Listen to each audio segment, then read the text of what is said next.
Recently পূজাতে আমার কলকাতাতে একটা সিনেমা রিলিজ পেয়েছে। আপনাদের দোয়ায় সেটা 4টি সিনেমার মধ্যে একমাত্র হিট হিসেবে সেটা আমরা জানি।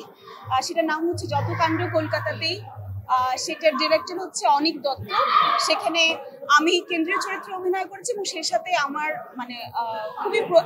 একজন খুবই পরিচিত অভিনেতা যাকে আপনারা সকলেই চেনেন, আবির দা আছেন। তো সেই চলচ্চিত্রটি এখনো সেখানে চলছে এবং ভালো করছে আপনাদের দোয়ায়, সেটার জন্য দোয়া করবেন। আমি তো ভাই আমার কাজটাকে ভালোবাসি, আর যখন আপনি ভালোবাসেন তখন তো আসলে কোনো এক্সকিউজ খাটে না।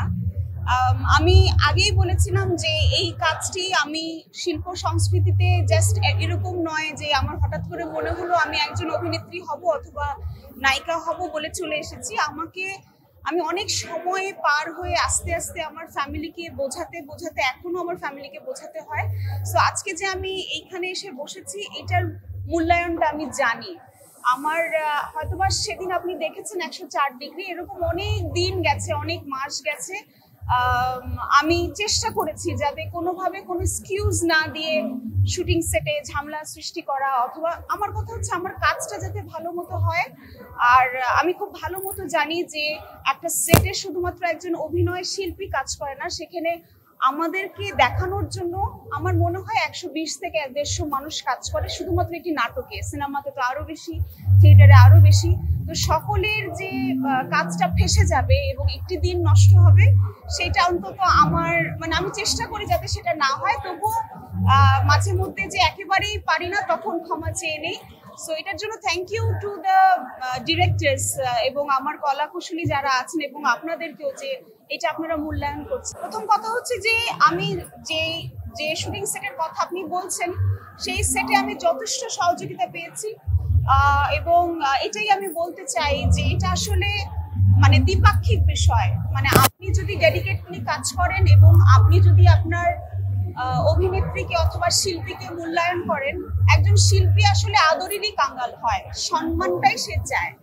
যদি তার কাজের মূল্যায়নটা এবং মূল্যায়ন করা হয়, আমার দৃঢ় বিশ্বাস যে আমাদের সংস্কৃতি, বাংলাদেশের নাটক বলেন, সিনেমা বলেন, থিয়েটার বলেন, সবকিছু অনেক এগিয়ে যাবে। প্রথমেই আমি একটু ধন্যবাদ জানাতে চাই, কারণ আমার মনে হয় কৃতজ্ঞতা জানানোটা খুব জরুরি। যেই কারণে আমি অ্যাওয়ার্ডটা পেয়েছি সেটা হচ্ছে 200 এর জন্য, অন্তরার জন্য, এবং সেটা আমি শুট করেছিলাম কিন্তু 2023-এর এপ্রিলে। সো সেই সময় কিন্তু আমার কাস্টিং কেউই করতো না, অন্তত কেন্দ্রীয় চরিত্রে। সেই সময় নুহার সুমায়ন আমাকে কাস্টিং করেছিল কেন্দ্রীয় চরিত্রে এবং ওকে যথেষ্ট স্ট্রাগলের ভিতর দিয়ে যেতে হয়েছে। তো সেই সময় এই কাজটা আমি করতে পেরেছি এবং সেটার জন্য আজকে মূল্যায়ন পেলাম। সেই জন্য আমি নুহা সুমায়নকে এবং তার পুরো দলকে ভালোবাসা জানাতে চাই, কৃতজ্ঞতা জানাতে চাই। সামনে আমার রিসেন্টলি পূজাতে আমার কলকাতাতে একটা সিনেমা রিলিজ পেয়েছে। আপনাদের দোয়ায় সেটা 4টি সিনেমার মধ্যে একমাত্র হিট হিসেবে সেটা আমরা জানি। সেটার নাম হচ্ছে যত কাণ্ড কলকাতাতেই। সেটার ডিরেক্টর হচ্ছে অনিক দত্ত। সেখানে আমি কেন্দ্রীয় চরিত্রে অভিনয় করেছি এবং সেই সাথে আমার একজন খুবই পরিচিত অভিনেতা যাকে আপনারা সকলেই চেনেন, আবির দা আছেন। তো সেই চলচ্চিত্রটি এখনো সেখানে চলছে এবং ভালো করছে আপনাদের দোয়ায়, সেটার জন্য দোয়া করবেন।